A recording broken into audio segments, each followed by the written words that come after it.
மக்களே வணக்கம். நான் உங்க சென்னை மீனவன். நம்ம இப்ப எங்க இருக்குன்னு பாத்தீங்கன்னா காஷ்மீர் ஃபிஷ் கட்டிங் ஸ்பாட்ல தான் இருக்கிறோம். ஃபிஷ் கட்டிங் ஸ்பாட்ல காத்து மழை புயல் இதனால யாருமே இருக்க மாட்டாங்கன்னு நினைச்சு பார்த்தா நம்ம ராஜாண்ணா இருக்கிறாரு ஃபிஷ் கட்டிங் ஸ்பாட்ல. ராஜாண்ணா இவ்வளவு மழை இவ்வளவு காத்து இவ்வளவு புயல் அடிக்குது, இதுல கூட நீங்க மீன் எடுத்து வந்துடுறீங்க எப்படின்னா? எல்லாருக்கும் வணக்கம்.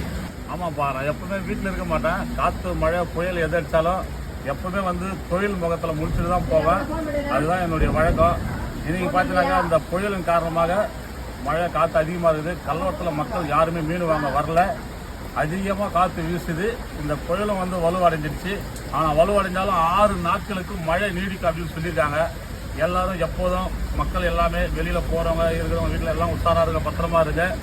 இப்போ பார்த்தீங்கன்னாக்கா இந்த கடலோர பகுதியில் யாருமே வரல மீன் வாங்குறதுக்கு.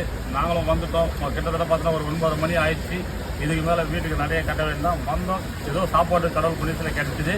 மிக சிறப்பாக இருந்து சேனலில் சப்ஸ்கிரைப் பண்ணி வீடியோ பார்க்குறவங்களுக்கும் சப்ஸ்கிரைப் பண்ணாத வீடியோ பார்க்குறவங்களுக்கும் ரொம்ப நன்றி. இந்த வீடியோவை தள்ளி விடாமல் முழுசாக பாருங்கள், எல்லாருக்கும் ஷேர் பண்ணி விடுங்க. எங்களுடைய சேனல் வளர்கிறதுக்கு நீங்கள் தான் முழு ஆதரவு. ஓகே, பாய்.